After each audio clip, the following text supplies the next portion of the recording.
pandemik tetap ada. Terus kalau nggak nikah gimana? Takut dosa juga, udah keluarga udah deket juga, udah dihitbah juga. Kenapa hanya 6 bulan gitu? Hanya bilang. Kok hanya 6 bulan? Ini aja ada yang pacaran 8 tahun cerai tuh. Iya. Ini istri lo cantik, suami lo kan kerjaannya bagus, ganteng. Terus pertanyaan ini saya jawab aja, kenapa sih orang-orang yang punya pasangan cantik atau ganteng itu justru deg-degan?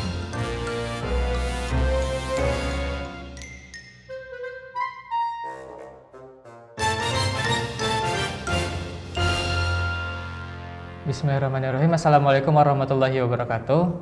Halo, perkenalkan saya Andre Muhammad Adin dari Filmmaker Muslim. Dan sekarang kita kembali lagi ke acara Ta'aruf. Tak kenal maka tak sayang. Bukan. Nah, akhirnya di episode kedua kali ini kita kedatangan seorang tamu, yaitu Kang Sani. Assalamualaikum Kang Sani. Assalamualaikum warahmatullahi wabarakatuh. Oke. Mungkin biar kita nggak langsung saja, mungkin boleh Kang Sani memperkenalkan diri dulu. Gitu ya? Iya. Malu saya, boleh? Izin ya, Mas Andre. Assalamualaikum warahmatullahi wabarakatuh. Waalaikumsalam warahmatullahi wabarakatuh. Perkenalkan saya Sani, panggil aja Kang Sani. Kenapa Kang Sani? Satu dari Bandung, kedua biar sampai umur 60 tetap Akang panggilannya ya. Jadi awet muda. Nggak hanya Agim sama Kak Seto doang gitu. Awet muda. Saya juga mau ikutan gitu. Ya alhamdulillah saat ini kalau untuk profesi saya memang trainer, coach, tapi fokus di bidang jodoh, cinta, dan paling spesial di ta'aruf. Jadi membuat kelas, mendampingi, dan lain-lain. Dan menamakan diri saya itu eksekutor ta'aruf. Karena banyak yang ta'aruf tapi kelemer-kelemer gitu ya, nggak tegas.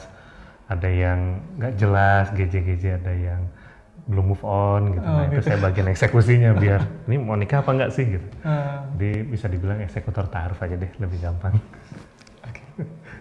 Oke, berarti Kang, sebelumnya saya sama Kang Sani ini pertama kali ketemu di Puncak waktu itu ya. Yes. Waktu itu saya sama istri kebagian sharing-sharing sama teman-teman, lalu itu akhirnya bertemu dengan Kang Sani. Cuman waktu itu belum sempet ikutan sesinya Kang Sani, jadi mungkin di sini kita bisa sharing-sharing Kang. Yes. Waktu itu saya dulu ya kalau masalah saya dulu. Baru Mas Andre sama istri datang ya. Iya. Dan Allah mempertemukan kembali, Masya Allah.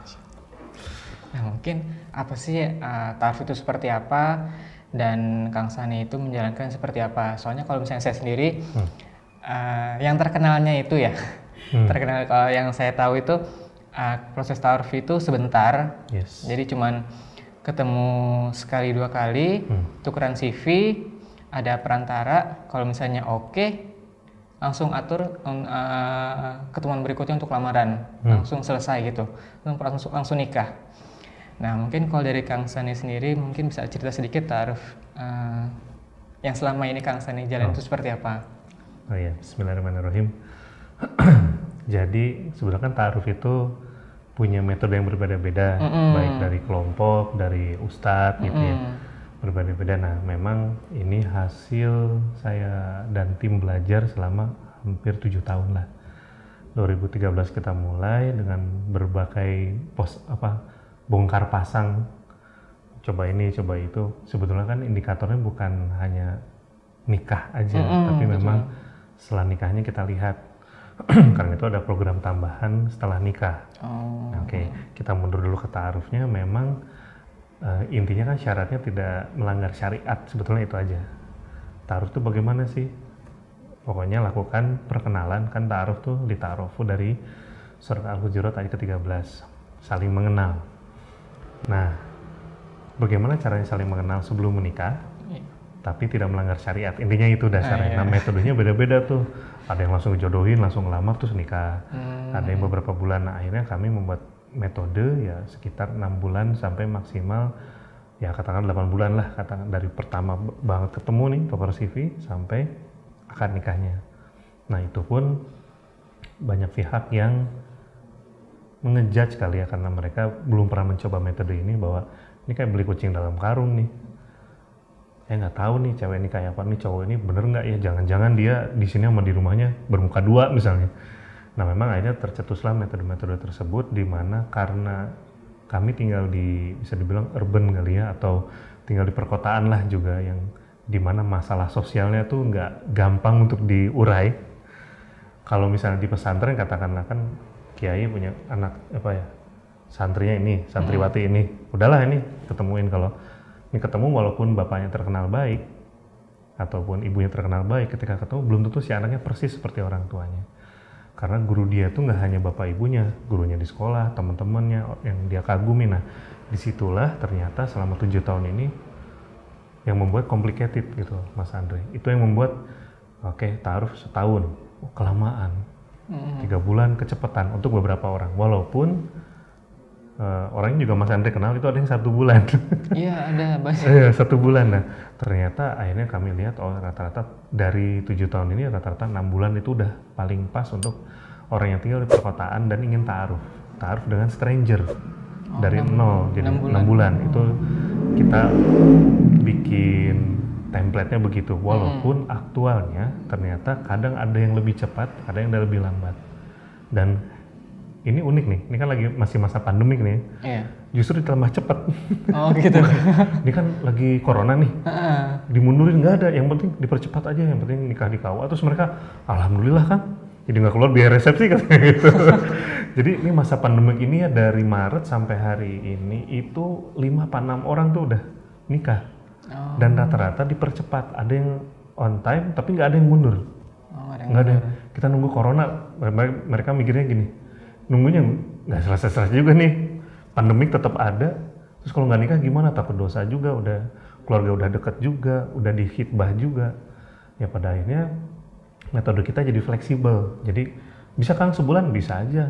Nah jadi metode ini bagaimana? Nah metode ini ada turunannya. Jadi kita membuat program kelas, membuat program workshop, lalu program yang private dan umum, membuat program pendampingan, sampai khitbahnya pun beberapa minta saya yang jadi perwakilannya. Nah beberapa merasa tidak pengalaman dan khitbah itu beda ya sama lamaran gini. Sebetulnya sama sih, kan khitbah itu meminang, ya mungkin Mas Andre juga sudah mengalami lah ya. Nah memang meminang sama melamar beda ya. Kalau lamaran ramai-ramai, meminang sepi-sepi gitu kan gitu. Memang rata-rata khitbah itu yang datang hanya keluarga inti dan si ikhwannya. Nah beberapa kali saya menyampaikan, nah ini sama wakil teman saya, nah, nanti dia yang ngomong, nah kita yang membuka, gitulah rata-rata. Jadi mereka ngerasa dengan ta'aruf ini kok lebih aman. Kenapa? Yang ikhwan terjaga, yang akhwat terjaga. Ikhwannya nggak bisa ngapa-ngapain, akhwatnya nggak akan diapa-apain. Efektif dan efisien karena ternyata keluar uangnya sedikit, waktunya lebih pendek, dan ternyata kualitas pernikahannya lebih bagus. Nah namun memang balik lagi sih, tidak bisa menjamin bahwa dengan ta'aruf pasti pernikahan bahagia. Nah karena itu kita bikin turunannya berupa kelas, workshop, pendampingan, dan lain-lain. Gitu sih Mas, kalau secara generalnya ya, apa yang kami lakukan selama ini. Berarti 6 bulan itu lumayan lama juga ya? Lumayan lama, hanya untuk orang perkotaan yang gaul nih, millennials, itu 6 bulan tuh cepat. Gitu. Dan gini, yang sering kami temui justru bukan peserta ta'arufnya, tapi keluarganya. Jadi kenapa? Kami sudah siap, keluarganya yang komplain, kenapa hanya 6 bulan gitu? Hanya, kok hanya 6 bulan? Ini aja ada yang pacaran 8 tahun cerai itu. Iya. Kayak bilang, oh ya mungkin metodenya yang akan kita perbaiki. Bukan masalah lama atau tidaknya, bukan kuantitas waktunya, tapi kualitasnya.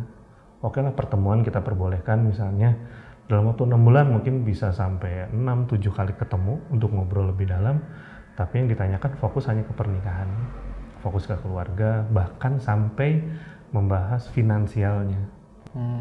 Misalnya calon istri Mas Andre, katakanlah Mas Andre ta'aruf, istri boleh nanya pendapatannya berapa, terus kira-kira kalau nikah siapnya berapa, itu boleh, cuman tidak di forum, itu private, hanya si penanya peserta ta'aruf dengan pendampingnya aja yang memang bisa dipercaya, atau ada keluarga si perempuan di situ, jadi Mas Andre misalnya calon bapak mertua, calon ibu mertua sama akhwatnya, ngobrol tuh berempat, penghasilan saya sekian, nanti kalau nikah saya siap sekian, supaya clear. Karena tidak jarang pernikahan itu batal karena resepsinya, padahal tidak masuk di rukun nikah. Oh. Nggak masuk rukun nikah, tapi itu penyebab batal resepsi kan? Batal nikah karena resepsinya itu tidak disepakati, masalah finansial pun nggak clear, jadi dua-duanya husnuzon. Oh, dia yang bayar. Oh. Keluarga laki-lakinya mikirnya gitu, keluarga perempuannya sama. Oh, dia kali yang handle, taunya nggak ada yang bayar. Bahkan sampai sedetail itu, jangankan soal, bahkan penyakit pun dibahas.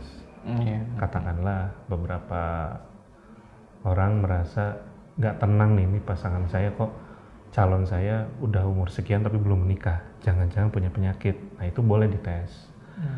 Sampai yang terberat HIV katakanlah, atau mohon maaf ada penyakit yang memang sehingga atau ada ya dalam tubuhnya terjadi sesuatu sehingga tidak bisa punya keturunan katakanlah, dan itu harus tahu sebelum menikah supaya siap. Nah, sampai segitunya, dan memang 6 bulan itu ada yang bilang kelamaan karena ada yang sebulan nikah kan, 6 bulan kelamaan. Nah, bagi lo iya, tapi bagi teman saya yang sebelah sini nih 6 bulan tuh kecepatan lah, wong kakaknya sampai bertahun-tahun gitu baru bisa nikah. Itu pun ada yang setelah 4 tahun menjalin hubungan, begitu nikah kaget. Terus pertanyaan saya, kalian selama 4 tahun ngapain aja? Yang dijabarkan di situ adalah mereka lebih banyak bapernya, berantemnya, cemburuannya. Kamu download aplikasi itu ya, adalah aplikasi perkenalan. Dicek, wah kamu selingkuh, belum nikah nih ya. Oh, nikah. Ramai, bulut, udah. Akhirnya mereka ngerasa udah saling kenal, terus nikah. Begitu udah nikah, ngobrol sama kita tuh. Banyak yang saya nggak tahu. 4 tahun. Terus ngapain aja? Ya itu, berantem, ya jalan-jalan, ya misalnya nonton film, udah gitu ngobrolin filmnya, makan, pertanyaan-pertanyaan yang rutin ya. Udah sholat isya belum? Udah sholat subuh, jamnya tahajud gitu. Ya, bagus sih maksudnya, tapi mohon maaf gitu, kita jemputnya itu receh gitu. Karena itu hanya dilakukan orang-orang yang memang belum serius. Kalau serius nikah, pertanyaannya, misalnya Mas Andre kan pasti ditanya kan, salah satunya, dari bangun tidur sampai tidur ngapain aja? Sholatnya di masjid apa di rumah? Terus sholat sunnahnya bagaimana? Yang 12 itu yang rawatib dijalankan enggak? Kan berkualitas semua. Terus kalau akhlaknya bagaimana? Sama orang tua gimana? Mas Andre, orang tua, tinggal sama orang tua misalnya, iya. Di rumah dekat sama siapa? Sama ibu atau sama bapak? Nggak dekat sama siapa-siapa misalnya. Berarti sama keluarganya kurang klop gitu. Jadi pertanyaan itu langsung menjurus ke personal, dan itu menjadi data dia sebelum memutuskan nikah atau enggak. Bukan tadi malam nonton film itu enggak bagus ya, Masya Allah, suara hati seorang suami misalnya. Ternyata suami itu puyeng juga ya kalau naruh anduk di kasur dimarahin istri misalnya. Enggak ngebahas itu. Yang dibahas adalah ke depan nanti mau tinggal di mana. Banyak banget yang ternyata item-item pranikah itu banyak sekali, sehingga sayang banget waktu 4 tahun itu dibuang untuk hal-hal yang nggak berguna untuk nantinya gitu. Jadi lebih ke fokus ke kualitasnya. Walaupun memang menurut Mas Andre ternyata 6 bulan kelamaan. Dulu Mas Andre berapa lama? Kalau waktu itu karena sama teman juga. Ya? Jadi udah kenal gitu. Udah kenal. Oh. Jadi mungkin kenal dari 2014, baru nikah 2016. 2 tahun. Tapi kalau untuk fokus ke pernikahannya itu berapa lama tuh ngomongin nikahnya? Atau selama 2 tahun itu? Oh enggak ya? Pasti kan deket-deket, nih kayaknya cocok nih, terus ya udah kita nih, udah cepet kan itu ya? Nggak nyampe 6 bulan. Ada yang bener-bener nggak kenal sama sekali. Nah, ini yang membuat mereka takut ditipu, sampai memang kalau takut ditipu datang aja ke rumahnya. Kan nggak boleh kan adabnya, perempuan datang ke rumah laki-laki. Ya nggak apa-apa kalau nggak mau, tapi resikonya kamu nggak tahu keluarganya kayak apa. Oh ya, jadi datang mereka ke sana, pendampingnya ikut, atau kakaknya ikut, atau bahkan mungkin ibunya mau ikut, bapaknya mau ikut, boleh. Pernah kita bantu orang juga, orang tuanya datang, neneknya pun datang. Oh gitu. Datang ke situ langsung dites. Jadi untuk ngetesnya ada 2 tes. Oh, keren tuh tesnya. Apa tuh maksudnya? Suruh baca doa. Jadi si calon suaminya suruh baca doa. Coba kamu doa penutup, baca doa. Nah pas khitbah si calon suaminya suruh azan. Wah keren itu. Itu kan kualitas tuh, lihat. Azannya bagus. Wah kalau imam ini udah oke, baca doa bagus, ya udah akhirnya bismillah, insya Allah anak perempuan saya aman gitu. Itu bisa sampai gitu. Jadi itu dalam waktu 6 bulan tuh gitu isinya. Tapi ada juga yang memang sebulan karena mungkin seperti Mas Andre udah temenan sebelumnya. atau gurunya kenal si ini sama si udah kamu nikah aja, udah taruh sebulan deh cari tahu, setelah itu langsung akad. Berarti kan kalau misalnya dari Kang Sani sendiri kan proses ta'aruf itu ada sekitar normalnya 6 bulan lah ya. Standarnya 6 bulan. Nah, cuman kan banyak juga cerita-cerita kalau misalnya yang paling positifnya ada Mas Rian. Mas Rian sendiri pada juga mulai ta'aruf dan sekarang juga alhamdulillah sampai sekarang gitu kan sekarang dan juga sekarang sudah punya anak alhamdulillah. Nah, begitu juga banyak cerita-cerita yang lain tentang ta'aruf itu baru kenal, tertarik, langsung proses selanjutnya sampai akhirnya menikah. Ada juga yang berhasil dan ada juga yang gagal, bisa dibilang gitu ya, cerai gitu. Nah, itu kira-kira apa sih perbedaannya? Ada yang bisa berhasil ataupun ada yang cepat, ada yang lama dan juga itu bisa gagal. Yes. Oke, kalau dari pra-nya memang kita dalam kelas biasa membahas materi yang namanya karakter inti yang ada benang merahnya ke pemilihan kriteria jodoh. Nah, kebanyakan orang itu menyandarkan kan 4 hal ya, wanita dinikahi karena 4 hal kan. Nah, biasanya fokusnya di fisik gitu. Iya. Itu walaupun ta'aruf tapi judulnya Li Jamaliha. Jamilah yang cantik-cantik atau yang ganteng-ganteng, itu mereka jadi fokus. Bahkan ada gitu yang ditanya, lu mau nggak nih, ada temen gue gini, cantik nggak? Itu masih ada. Ganteng nggak sih? Ada sih nanya, soleh nggak? Udah soleh pasti ganteng nggak gitu kan? Udah soleh ganteng gitu kan? Bukan ke pekerjaannya dulu, bukan ke keluarganya kayak apa. Nah, sebetulnya tidak salah sih, cuman ketika itu menjadi sandaran utama, dia akan kaget. Sehingga ketika lihat fisiknya bagus sih, nggak apa-apa kan, Allah juga suka keindahan. Begitupun manusia ya, fitrahnya juga. Namun ketika yang lain abai, pada akhirnya begitu nikah kaget. Nah, itu yang membuat mereka terburu-buru memutuskan. Jadi terburu-buru dan disegerakan, itu bedanya tipis gitu. Beda tipis. Bedanya apa? Kalau terburu-buru, dia tidak melihat ini karakternya kayak apa, kriteria. Yang penting gue suka dan gue baru ngerasa cocok, nikah aja. Berarti maunya nikah aja, nikah muda, nikah tua ya. Sebetulnya mau nikah umur berapapun tergantung kesiapan kan. Nah, itu terburu-buru itu dia hanya ngeliat di satu poin aja, walaupun itu ternyata poin agama. Kadang-kadang gini Mas Andre, saya ngeliat si cowok itu sholatnya di masjid terus, bagus nih, langsung aja nikah. Dia nggak tahu kelakuan di rumahnya gimana, karena tidak jarang terjadi ternyata ibadah ritualnya tidak sambung. Saya tidak ngejar semua ya, tapi beberapa cerita ke kami, dia sholatnya rajin, terlihat baik, pakaiannya baik, ternyata pemarah, akhlaknya tidak baik, ternyata adab sama orang lain juga tidak baik. Dia nggak ngecek, begitu nikah keluar semua, hijabnya kan dibuka oleh Allah, jeng-jeng gitu. Dia kaget, dulu kok kayak gini. Nah, biasanya omongannya gini, dia tuh bukan berubah, elunya yang ketipu gitu. Saya bisa sekolah lagi kejam gitu ya, kadang-kadang memang harus begitu kan, enggak, dia nggak berubah, dia tuh gitu, elunya aja yang nggak tahu, karena hijabnya belum dibuka. Karena memang ketika ta'aruf ke proses tafahum untuk saling memahami, itu memang yang keluar tuh paling 50%-an, lu nggak tahu aslinya gimana, betul begitu kan? Ketika nikah yang baik-baik, pasti yang baik-baik, yang jeleknya adalah tapi nggak banyak. Begitu dibuka kan nggak mungkin nggak ketahuan karena serumah, tidurnya bareng selama 1 hari sekitar berapa jam ngobrol gitu. Nah, itu yang terburu-buru gitu. Nah, yang segerakan adalah dia sudah siap secara finansial, dia tahu kriteria yang dia inginkan. Saya tahu, saya memilih istri, mungkin istri Mas Andre saya milih Mas Andre bukan hanya karena teman, bukan hanya karena dia satu profesi misalnya main di film, tapi saya udah lihat akhlaknya, adabnya, sholatnya. Bahkan lagi saum kan sekarang. Insya Allah. Masya Allah, saya aja enggak. Nah, itu dia calon istrinya Mas Andre waktu itu pasti mengukur juga. Oke, setelah 2 tahun kenal akhirnya memutuskan menikah, bukan terburu-buru, tapi harus disegerakan nih karena sudah timbul juga.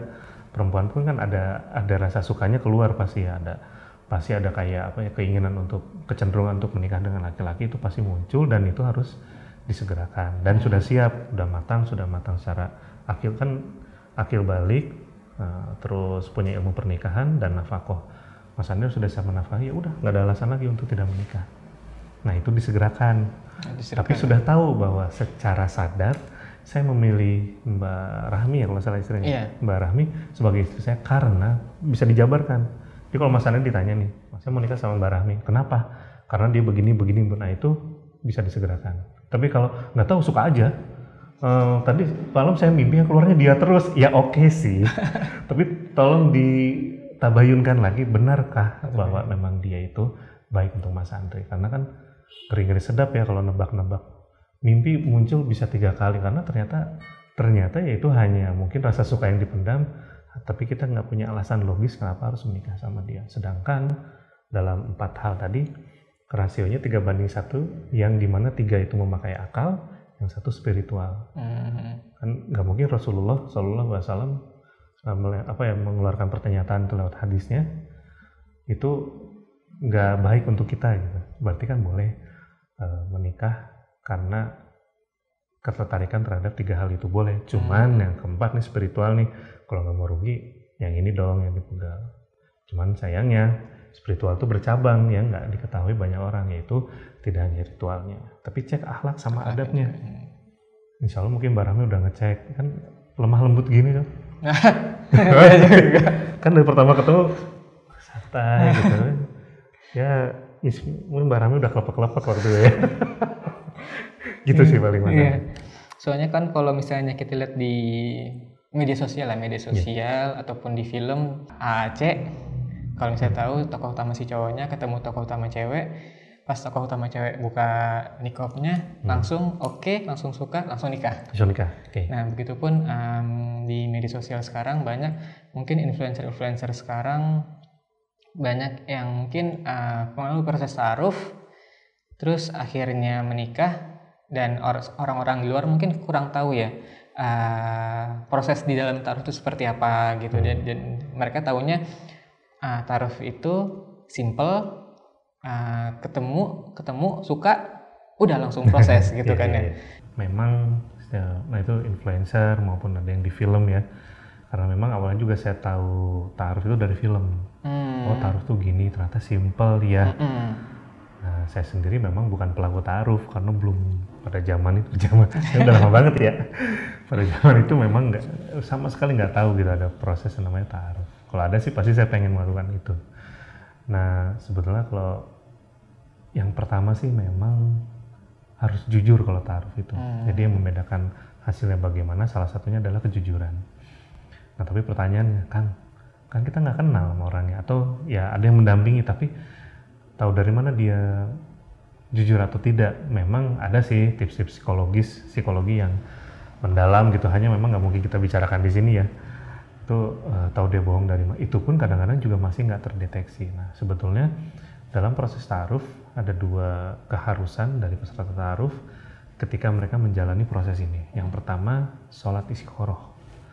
Nah sholat istikharah ini jangan hanya sendirian, dalam artian minta pendapat sama guru juga. Jadi baiknya sih ya kalau ta'aruf punya guru, ada ustadz atau ustazah, supaya ketika sedang proses minta didoakan.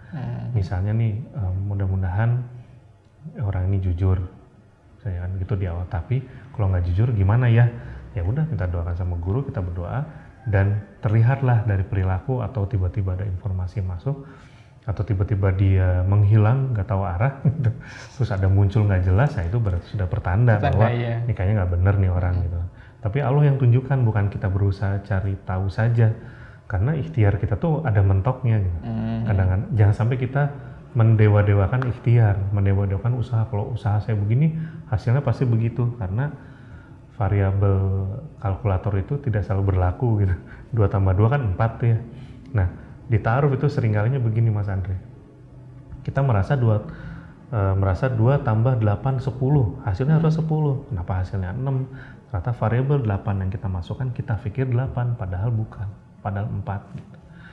Jadi ada hal-hal yang memang nggak kejangkau sama ikhtiar. Nah karena itu ada sholat istikharah plus sama diskusi dengan keluarga.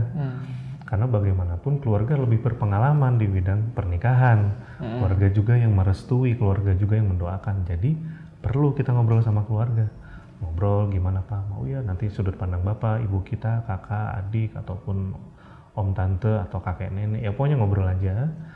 Nah dari 2 itu dikombinasikan, nah insya Allah kejujurannya lebih terjaga dari sana maupun dari kitanya gitu.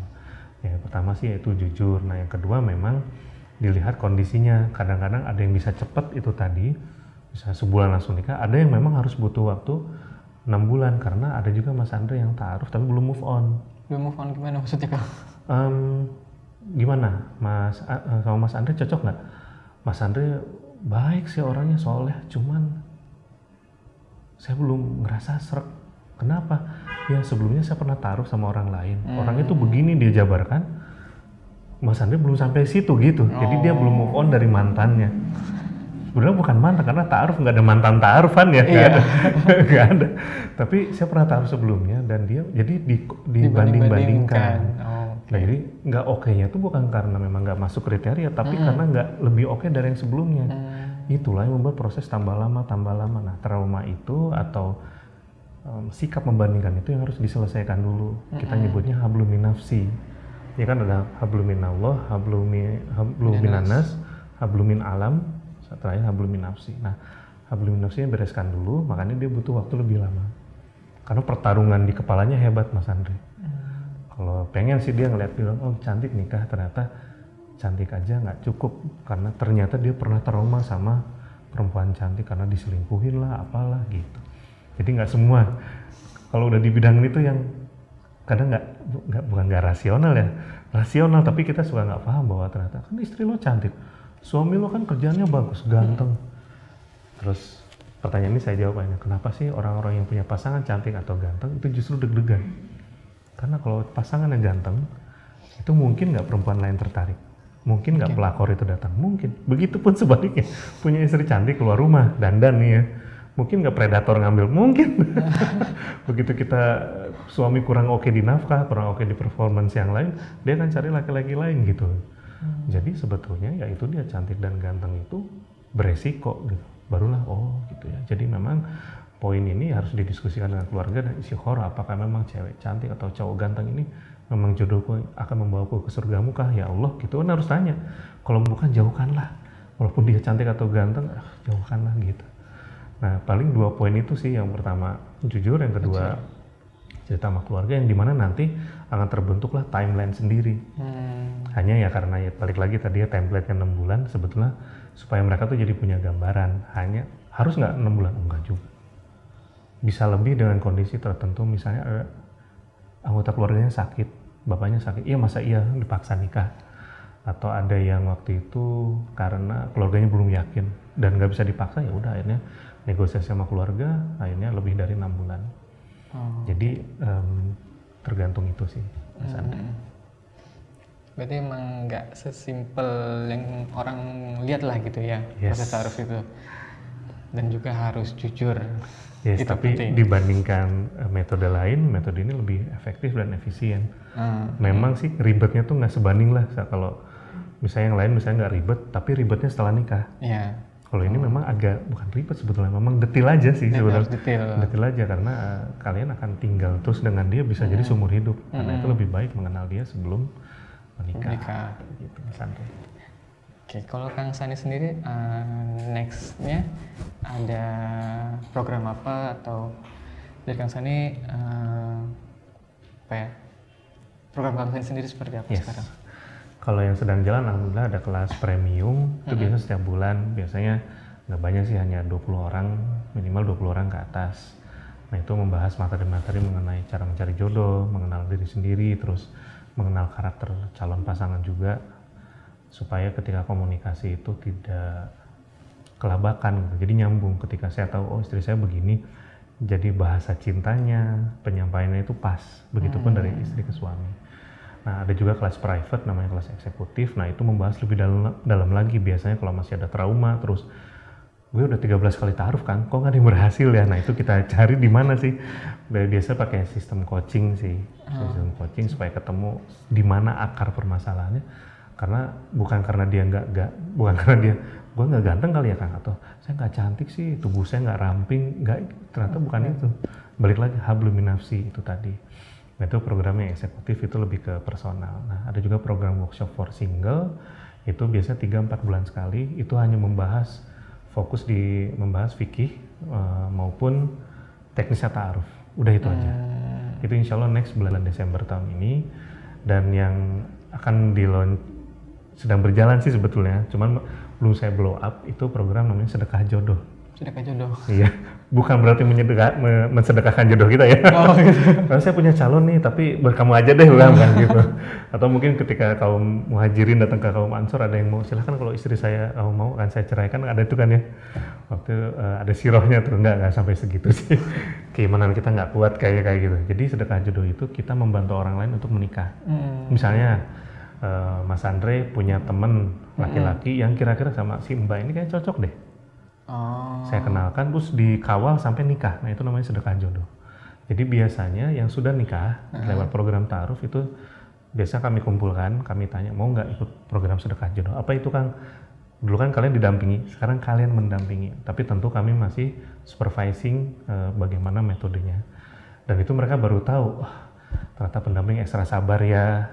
Karena ternyata kadang-kadang sudah mendampingi, udah nikah, merekanya hilang, kita dicuekin. Buru-buru ketemu nggak salam juga enggak, misalnya ngelewas gitu kalau bahasa Sunda. Ngelewas kenapa? Padahal ya biasa aja, jadi kayak nggak dianggap ya kita, padahal kan dulu kita. Nah disitulah kita belajar ikhlas sebagai pendamping. Nah biar mereka juga ngerasain gitu, oh ternyata mendampingi gini, kita harus keluar ongkos, dan dalam pendampingan tidak dibayar ya, karena itu bagian dari dakwah. Nah itu supaya mereka juga jadi menghargai pernikahan mereka yang ternyata di pernikahan kami itu selain Allah mengizinkan, ada orang-orang yang kerja keras untuk kita gitu. Nah sekarang kita di posisi itu. Jadi pernikahan mereka tuh nggak gampang main cerai aja kalau nggak cocok gitu, nggak main talak aja. Mau talak tuh jadi mikir dulu ya, yang nolong saya banyak. Kalau saya kayak gini, yang kecewa banyak. Jadi banyak yang akhirnya mereka jadi terdidik dengan sendirinya ketika mendampingi orang lain ta'aruf. Di balik posisinya. Jadi program sedekah jodoh ini cocok untuk pasangan yang sudah menikah dan ingin pernikahannya itu lebih kuat dan lebih menghargai pernikahannya itu sendiri. Tapi pertanyaannya, kalau yang jomblo boleh nggak Kang? Atau yang single? Sorry. Jangan ngomong jomblo, katanya suka sakit hati. Single aja deh. Single lillah, walaupun yang single lelah ya. Single yang sudah lelah jadi single. Nah itu bisa ikut program itu asal didampingi sama yang sudah menikah. Jadi boleh, jadi para single yang ingin jadi pendamping ta'aruf, ingin menjadi perantara, ingin sedekah jodoh itu boleh, tapi dengan catatan ada yang mendampingi agar tidak menikung di tengah jalan. Kayaknya dia nggak cocok dibuat lo, oh gitu ya, kenapa? Dia kayak sifatnya kurang. Ya udah deh, udah gitu telikung sama dia. Itu jangan. Jadi kalaupun nanti ternyata di tengah jalan ada sparkling yang lebih baik pendampingnya diistirahatkan. Jadi dilanjutkan sama yang sudah nikah. Karena memang bagaimanapun menjaga profesionalitas pendampingan ta'aruf. Jadi boleh buat yang masih single supaya dia sarana belajar juga. Dan alhamdulillah Mas Andre, ini sebetulnya sudah jalan udah hampir nggak nyampe setahun ya, mungkin 9 bulanan ya. Udah ada. Sudah ada beberapa yang jalan dan beberapa yang tadinya susah nih, yang perempuan. Nggak ada laki yang datang ngajak dia ta'aruf. Begitu ikut program ini, yang ngajak langsung beberapa orang. Ada yang lagi ada yang proses ta'aruf terus akhirnya nikah kemarin, terus ada yang belum aja akhirnya ada yang ngajak ta'aruf. Dan beberapa cerita-cerita keberhasilan mereka, bukan keberhasilan, mungkin ada progres dari mereka setelah bantu orang lain, Allah bantu mereka, gitulah intinya.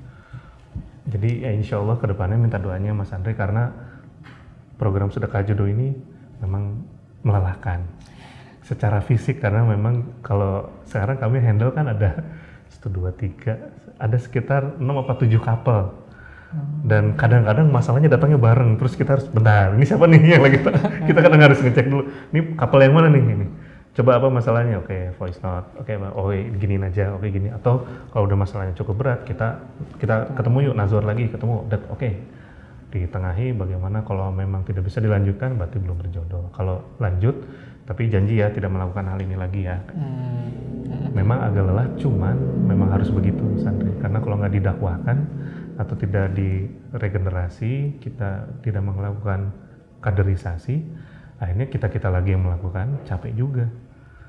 Ketika kebutuhannya demand-nya banyak, supply-nya nggak ada. Nah sekarang alhamdulillah Mas Andre adalah beberapa, memang belum terlalu banyak, tapi beberapa sedang jalan sekarang. Nah yang mau ikut program sedekah jodoh ya sebetulnya harus ikut kelas saya dulu. supaya satu frekuensi, bukan ya nggak apa-apa dibilang jualan kelas silakan. Tapi memang perlu satu frekuensi dengan kami. Kenapa? Supaya ketika mendampingi atau ketika ta'aruf itu kalian paham kenapa kami melakukan A, B, C, dan D kayak gitu. Jadi itu mau kelas premium boleh, eksekutif boleh, workshop boleh, yang penting pernah ikut program kami dan sudah paham metode kami seperti apa dan sudah satu frekuensi. Gitu sih Mas Andre, minta doanya saja supaya semuanya Allah kuatkan untuk menjalankan itu. Karena imbalan juga rumah di surga kan, insya Allah. Amin ya Allah, mudah-mudahan surganya dulu masuk aja udah senang sebenarnya. Iya juga. Sebenarnya itu aja. Dan keikhlasan sih Mas Andre. Betul. Ya salam, itu kalau nggak ikhlas tuh kerasa kita ngurusin orang itu. Aduh bener. Ngurusin diri sendiri aja belum terus-terus ya. Terus-terus. Itu beda. Beda ya. Oke.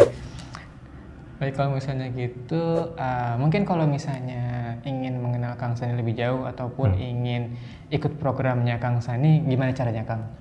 Oke, saat ini kita lebih banyak di Instagram aktifnya Mas Andre. Kalau Instagram saya pribadi itu di Kang_Sani, SHANI. Atau juga ada Instagram tim kami di @terangtaaruf. Kami memang juga terjun dan banyak berdakwah bersama teman-teman di Terang Jakarta, yang dimana salah satu unitnya yang fokus menghadapi yang cinta-cintaan, jodoh-jodohan, baper-baperan, dan pertaarufan itu di Terang Ta'aruf. Memang ada pun penyedia program yaitu Lovengers.action, itu tim kami juga, tapi dilebur dengan Terang Ta'aruf sebagai penyedia program dan penyelenggaranya gitulah. Jadi silakan follow 3 itu aja. Berarti follow @Kang_Sani, Terang Ta'aruf, dan Love Ranger. Lovengers. The Love Ranger. Lovengers. Jadi Avengers-nya Love lah gitu. Oh, Love Avengers. Oke. Agak mengganggu ya, sengaja. Tapi memang lebih banyak aktivitas di Terang Ta'aruf sih sekarang.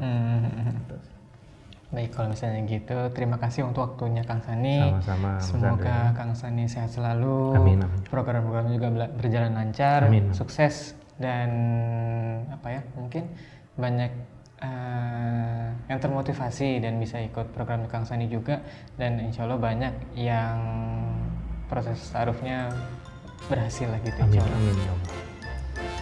Oke, kalau gitu